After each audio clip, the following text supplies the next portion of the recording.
네, 오밤중의 뉴스 함께하고 계십니다. 아이, 통풍이 잘 된다 그랬더니 또 어떤 분은 통풍은 큰 병이라고. 아유, 진짜. 아, 그 통풍이 아니잖아요. 네, 참. 예, 이수자님, 목에 수건 두르고 자세요. 예, 목에 수건은 아니고요. 목에 이게 스카프 같은 거 하나 두르고 잤어요. 야, 근데 요새 여름에 감기 걸리기가 참 힘들더라고요, 이게. 이거 에어컨을 킬 수도 없고, 에어컨을 끄자니 또 힘들고, 참, 그렇더라고요. 예, 오밤중의 뉴스 함께 하고 계십니다. 자, 이제 그럼 세 번째 주제로 넘어갑니다. 세 번째 주제는요, 포항 석유 개발 의혹입니다. 자, 많은 분들이 그런 생각을 하셨을 거예요. 포항 석유 개발, 포항에서 석유가 나왔다. 그래서 대대적인 개발을 할 거다. 라는 얘기가 나왔을 때 제일 먼저 떠오르는 생각이 이명박이었을 겁니다. 포항에서 석유가 나왔다고? 그런데 거기 개발을 대대적으로 한다고? 그 얘기를 딱 듣는 순간에 어떤 분은 박정희를 떠올리는 사람도 있었고요. 어떤 사람은 이명박을 떠올리기도 했을 겁니다. 박정희가 한 40년 전에 거기서 석유 개발을 했다더라. 그런 얘기 떠올린 분도 계시고, 포항이야? 포항이면은 이명박 아니야? 라고 생각하셨던 분도 계실 겁니다. 아마 둘 다 맞는 얘기인 것 같아요. 그런데 이 포항 석유 개발 의혹이 사실은 이미 십몇 년 전에 이명박 정권에서 써먹으려고 했던 거를 이제사 다시 우려먹는 거다. 이미 10년 전에 한번 써먹으려고 했는데 그때 미처 기회를 잡지 못했던 거를 이번에 써먹으려고 하는 것 같다. 그런 의혹이 지금 제기가 되고 있습니다. 그래서 이번 포항 석유 개발 의혹은 윤석열과 이명박의 합작 비리 사업이다. 이런 주장이 지금 제기되고 있습니다. 제가 취재한 바로는 그래요. 며칠 전에 이인혜 기자가 직접 여러분들한테 전해드린 대목도 있습니다만 제가 추가 취재한 내용을 가만히 살펴보면 그렇습니다. 이 포항 석유 개발 이 사업은요. 이미 10년 전쯤에 그러니까 2011년쯤에 이명박 정권에서 한번 써먹으려고 했었다고 합니다. 이른바 자원개발 사업의 일환으로 포항에서 추가 석유가 나온다라는 그런 발표를 하고 대대적인 개발 사업에 들어가려고 했던 것인데 그때 못하고 정권 뺏기고 어쩌고저쩌고 하다가 이번에 하는 것이다 라는 그런 주장이 지금 제기가 되고 있습니다.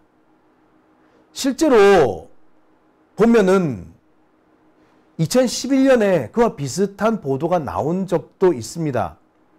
그때만 해도요, 포항에 돌고래 가스전이라고 가스전이 개발되고 있었기 때문에 그 주변에 원유가 나오는 석유가 나오는 곳도 있을 것이다 라는 그런 전망은 꽤 많았고요. 실제로 당시에 한참 시추 작업이 진행 중이었습니다.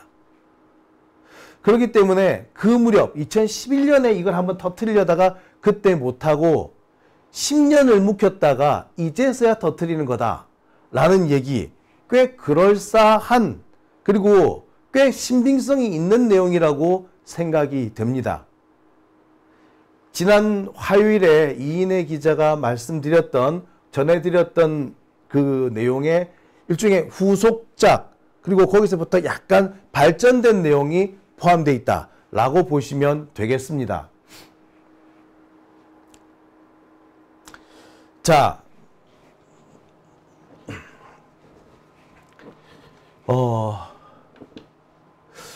여러분들께서도 기억하시는 분들은 기억하실 겁니다. 이명박 정권 때 해외 자원개발 사업 이런 걸 한다. 그래서 어디에 투자한다, 뭐 어디 광산에 투자한다, 뭐 칠레 광산이니 어쩌니 이런 얘기 참 많이 떠돌았을 겁니다. 그래서 거기에 제일 적극적으로 나섰던 회사가 사실은 대우인터내셔널이었거든요. 석유개발공사 뭐 이쪽도 마찬가지였고요. 그러니까 원유 쪽은 석유개발공사하고 대우인터내셔널이었고, 구리라든지 히토류 이런 쪽은 대우인터내셔널 뭐 이쪽에서 좀 더 적극적이었던 걸로 제가 기억을 합니다. 포스코 쪽에서도 좀 뛰어들긴 했었죠. 아무튼 그 무렵에 국내 유전 개발 사업도 꽤 많이 논의가 됐었는데, 그때 논의가 됐던 곳이 두 군데가 있죠. 한 군데가 바로 포항이고요. 또 한 군데가 제주 앞바다였습니다. 제7광구 말고요. 제7광구보다 제주도 쪽으로 많이 들어와 있는 곳입니다. 그래서 그쪽에 좀 그 개발 사업을 하자 뭐 이런 얘기들이 좀 있었어요. 그래서 실제로 그 무렵에 우리나라 주변 해역에 대해서 그 외국 업체들을 불러다가 대대적인 탐사를 벌인 적도 있었습니다. 그때가 2010년, 2011년 그 무렵이었죠. 포항석유 개발 사업 역시 그 무렵에 나왔던 겁니다. 그런데 어쩌다 보니 얘네들이 그때 시기를 좀 놓친 것 같아요. 자기들 딴에는 더 좋은 시기를 기다렸다가 하자라고 생각했던 것 같은데, 그러다가 아마 때를 놓쳤던 모양입니다. 그리고 그 때를 이제 10몇 년 만에 다시 찾은 거죠. 그게 이번에 공개된 포항석유 개발이라는 겁니다. 결국 포항석유 개발 의혹은 2011년에 이명박이 한번 써먹으려고 했던 거를 이제 다시 뭐라고 하죠? 이걸 재활용한 거다라고 해도 과언이 아닌 겁니다. 어떻게 보자면 이거는 윤석열과 이명박의 합작 비리라고 해도 과언은 아니겠죠. 자, 사태의 시작은요, 액트지오 이 대표의 방안에서 시작이 됩니다. 액트지오 대표가 지난 6월 5일 우리나라에 도착을 하죠. 탁 와가지고 첫 마디를 하면서 뭐 석유에 대한 얘기 막 합니다. 동해 석유가 뭐 가능성이 있고 어쩌고저쩌고 막 하는데, 좀 특이했던 거는 이 사람이 동해 석유 개발 사업에 대해서 자세한 얘기를 잘 안 한다라는 겁니다. 우리나라 언론과 처음으로 만나는 자리이고 각종 의혹이 제기되고 있는 상태이기 때문에 의혹을 어떻게 보면 약간 일거에 해소할 수 있는, 뭐 일거에 해석할 수는 없다고 해소할 수는 없다고 그러더라도 어느 정도 신뢰성을 줄 수 있는 한마디 정도는 할 필요가 있을 것 같은데, 그런 얘기를 전혀 안 해. 그러다가 기껏 한 얘기가 뭐다? 아, 우리가 한국하고 전혀 관련 없는 회사가 아니다. 우리 옛날에 옛적에 한 15년 전쯤에 한국과 프로젝트를 한 적이 있었다. 그게 언제다? 미얀마 가스전 관련해 가지고 유망성 평가를 우리가 했었다. 미얀마 가스전, 이게 대우인터내셔널에서 한 거거든요. 대우인터내셔널에서 미얀마 가스전 추가 개발을 할 때 우리 액트지오가 거기서 프로젝트 하지 않았겠어? 우리 그렇게 뜬금없는 회사 아니고 듣보잡 아니야. 니들하고 사업도 한 적 있어. 우리 기억 못해? 뭐 이런 거지. 야, 너 누구야? 너 듣보잡 아니야? 라고 했더니, 야, 아니야. 내가 우리 지난번에 한번 본 적 있잖아. 뭐 이런 식으로 나서 나오는 거죠. 니들이 과연 믿을 수 있는 사람이냐? 아니, 포항에 과연 석유가 있느냐? 이 얘기를 물었는데 떡하니 하는 얘기가, 야, 나 몰라?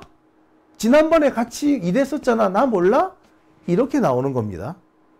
자, 일단 내용이 좀 황당해요. 그런데 내용이 황당한 건 둘째치고 이 액트지오 뭐 아브레우인가 하여튼 이 뭐 아머식인가 하는 사람, 이 사람의 이 인터뷰 직후 난리가 난 곳이 있습니다. 사실 우리나라 언론에는 그닥 알려지지 않았지만 이 인터뷰는 주식시장에서 엄청난 파장을 일으킵니다. 미얀마 가스전 유망성 평가를 함께 수행한 곳이다 라고 하면서 그래? 그렇다면 대우 인터내셔널도 그럼 이번 영일만 석유, 포항 석유 여기에 참여할 수 있다라는 얘기야? 라는 얘기가 떠돈 거죠. 그러면서 아주 주식시장에서는 한번 큰 난리가 납니다. 출렁거렸죠. 실제로 이 액티지오 액티지오 아브레우 대표의 발언 이후에 가장 크게 피해를 본 데는 포스코라고 합니다. 아니, 피해를 봤다고 해야 되나? 하여튼 뭐 가장 큰 여파, 영향을 받은 데는 포스코입니다. 왜? 아까 앞서서 말씀드렸던 미얀마 가스전 대우 인터내셔널이 2018년에 포스코 인터내셔널로 이름을 바꿉니다. 대우 인터내셔널에서 포스코 인터내셔널로 바뀐 상태였죠.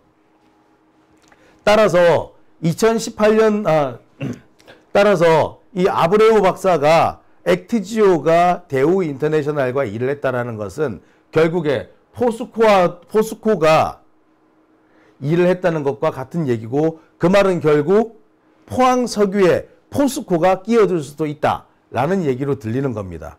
포스코 말 그대로 원래 포항 제철이잖아요. 그러니까 포항 다 엮이네. 야, 이렇게 된 거야. 그러면서 바로 이 아브레우의 한마디는 주식시장을 완전히 뒤집어 놓습니다. 액티지오 아브레우 박사가 한 얘기, 포스코 가스전 용역에 참여했었다. 바로 미얀마 가스전 사업이고, 당시에는 대우 인터내셔널이었지만 지금은 포스코 인터내셔널이 된 바로 이곳에 우리가 손을 댄 적이 있다. 따라서 우리는 한국과도 인연이 깊은 회사다 라고 했다는 겁니다. 자, 그런데 바로 여기서 문제가 터지기 시작을 하는 겁니다.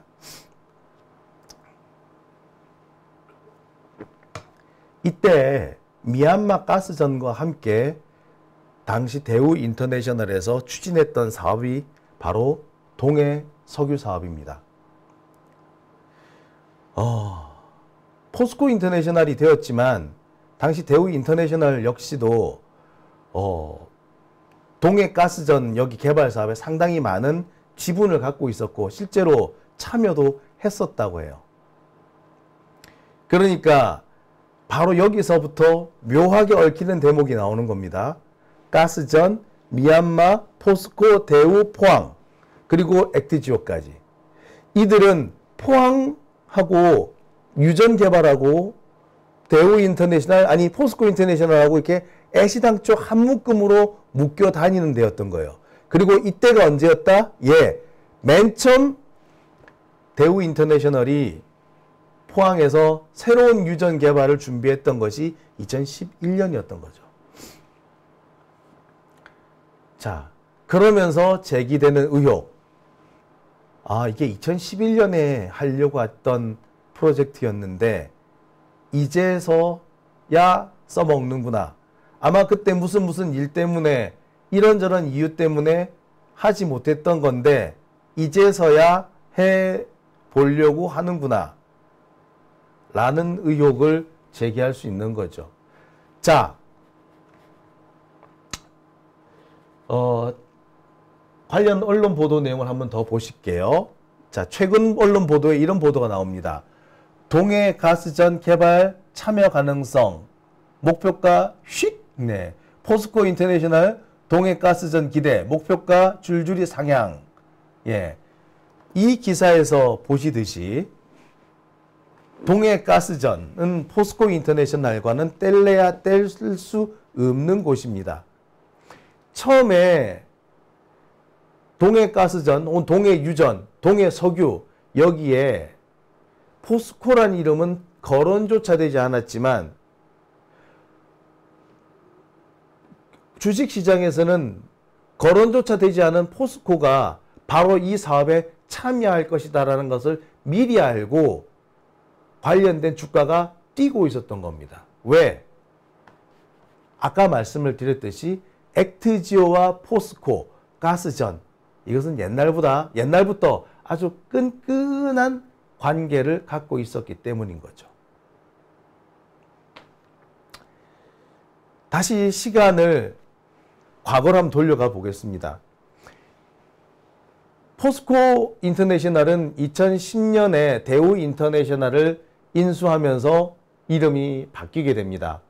처음에는 대우 인터내셔널이라는 이름을 그대로 가지고 있다가 포스코 인터내셔널로 이름을 바뀌게 되죠. 맨 처음 무역회사였습니다. 그런데 일부 자원개발도 같이 하죠. 근데 당시 대우 인터내셔널을 포스코가 인수한다고 얘기했을 때 다들 의아해했습니다. 대우 인터내셔널, 지금은 자원개발 회사라고 알고 있으나 그때만 해도 무역회사였습니다. 주식회사 대우가 대우 인터내셔널이 된 거죠. 주식회사 대우 무역 부분이 대우 인터내셔널이었습니다. 대우그룹이 여러 개 있잖아요. 그죠? 그러니까 대우그룹 중에서 이른바 상사, 종합상사 부분을 따로 떼서 대우 인터내셔널이라고 했던 겁니다.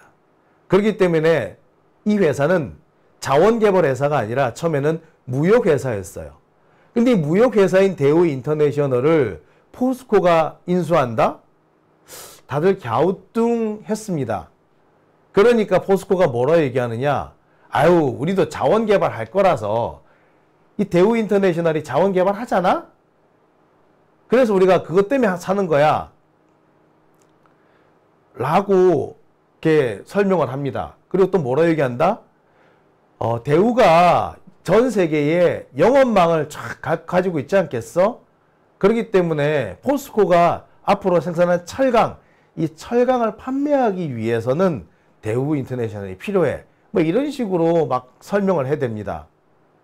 하지만 이 얘기를 듣고도 다들 좀 갸우뚱했었어요. 왜냐? 포스코가 물건이 없어서 못 팔지 판로가 없어서 물건을 못 파는 상태는 아니었거든요. 굳이 무역회사를 인수할 리는 없었습니다. 자원개발을 한다? 자원개발을 하기 위해서 포스코가 대우 인터내셔널을 사들인다? 이상해. 자원개발을 하기에는 대우 인터내셔널이 자원개발에서 그렇게 벌어들이는 수익이 크지 않은데 다들 갸우뚱 했었어요. 그때 떠도는 얘기가 뭐였느냐? 야, 미얀마 가스전 때문에 사들이는 거래. 자원개발 사업을 위해서 인수한대. 라고 했다는 거죠. 그러면 포스코가 자원개발, 미얀마 가스전 때문에 인수한다는 거야? 왜? 영포라인이 자원개발 사업을 하는데 그 자원개발 사업을 하기 위한 회사로 포스코 인터내셔널을 찍었다는 거야. 아니 그럼 지들이 사들이지 왜 포스코를 통해서 사들여? 포스코가 이미 영포라인에 장악이 돼 있었거든. 자, 현재 포스코는요, 영포라인에서 완전히 장악된 상태라고 합니다. 그러니까 문재인 정부 때 잠시 영포라인이 주춤했지만 윤석열 정권 이후에 다시 부활했다는 거예요. 그리고 문재인 정부에서 잠시 주춤한 것도 잠시 주춤해서 눈치를 보고 있는 상황이지 영포라인이 사라진 건 아니라는 겁니다. 박영준 차관이 있으면서 MB 정권을 거치면서 이 영포라인이 포스코를 완전히 장악을 한 상태래요. 그리고 이 영포라인의 자원개발 사업을 계속 추진하기 위해서 포스코 인터내셔널을 써먹은 거랍니다. 그리고 포스코 인터내셔널을 써먹기 위해서 대우를 인수를 한 거고, 그러니까 계속 꼬리에 꼬리를 무는 뭐 그런 상황인 거죠. 그러고 따지고 보면은, 칠레 구리 광산 개발 사업에도 이 대우 인터내셔널이 상당히 많이 관여를 하긴 했었어요. 자, 결국에 대우 인터내셔널, 포스코 인터내셔널, 영포라인, 포스코 뭐 이렇게 쭉쭉쭉 연결된다는 얘기죠. 그런데 왜 하필이면 대우 인터내셔널이었지? 예, 거기에 답이 될 만한 기사가 여기 있습니다. 자, 2018년으로 돌아가 볼게요. 과거 대우 인터내셔널은요, 검찰 수사를 받습니다. 조세 피난처를 통해서 비자금을 은닉했다라는 의혹을 받았기 때문인데요. 바로 이 조세 피난처를 통해서 비자금을 은닉했다라는 의혹을 받았을 때 이때가 언제냐? 이때가 바로 2013년 무렵입니다. 2013년 무렵이고 비자금을 은닉한 시점은 2008년부터 2012년까지, 즉 이명박 정권 때였던 겁니다. 그러니까 이명박 정권 시절에 조세 피난처를 통해서 비자금을 은닉했다라는 사실이 박근혜 정권 때 드러났었어요. 근데 이와 관련된 수사는 지지부진하고 있다가 흐지부지 끝나요. 2018년에 다시 자원개발 비리 사업에 대한 수사가 들어가지만 역시 흐지부지 끝납니다. 그리고 2018년 그 무렵, 그리고 2012년, 2013년, 그리고 2018년 이 무렵에 서울중앙지검의 특수일부장은 윤석열이었죠. 2018년 서울중앙지검장은 윤석열이었습니다. 아, 이거 연결이 계속된다, 그죠? 예. 그러니까 대우 인터내셔널 같은 경우는 오래전부터 영포라인을 위한 비자금 은닉 창구 역할을 했던 것이고, 그 사실을 윤석열도 어느 정도 인지를 했던 것으로 보여요. 아, 특히 제가 의심하는 부분이 되게 많습니다.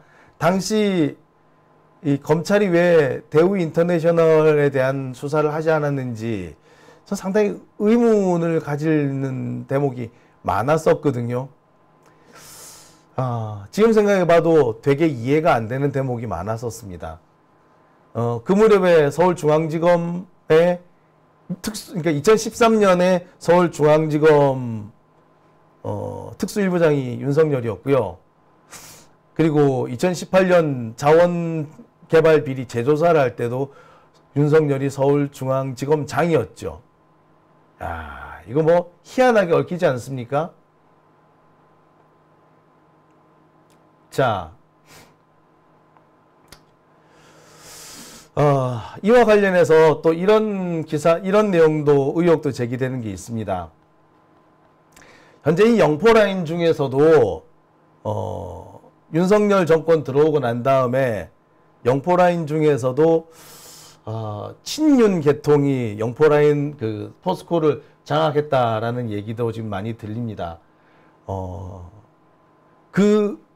그렇기 때문에 지금 여기 맞춰가지고 윤석열의 입맛에 맞는 개발 사업을 진행한 거 아니겠느냐라는 의혹인 겁니다. 결국 이것을 종합을 해보면 이번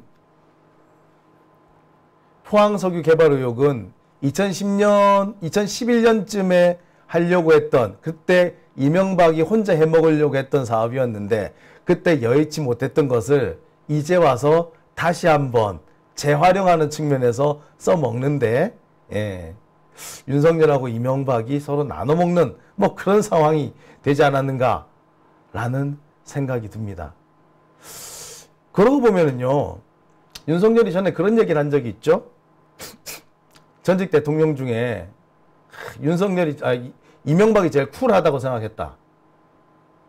그 얘기가 괜히 나온 것 같지는 않아요. 그죠? 자, 아무튼 저는 최근에 이 기사들을 유념해서 보고 있습니다. 동해 가스전 참여 개발 가능성이 높아지면서 포스코 인터내셔널의 목표가가 줄줄이 상향되고 있다. 그리고 이 동해 가스 개발 논의에 포스코 인터내셔널이 심지어 그 전략 회의에도 참여했다. 재밌는 거는요, 지금도 윤석열 정부의 실세 라인은 다 이명박 정부 사람이라는 겁니다. 그러니까 그들이 옛날에 해먹던 이권 사업을 이제 와서 다시 한번 그러니까 그때 못했던 사업을 지금에 와서 다시 우려먹는다? 충분히 가능성이 있는 거죠. 자, 여러분 어떻습니까? 이 부분 꼭 짚고 넘어가야 되지 않을까요? 네. 오밤중의 뉴스 함께하고 계십니다.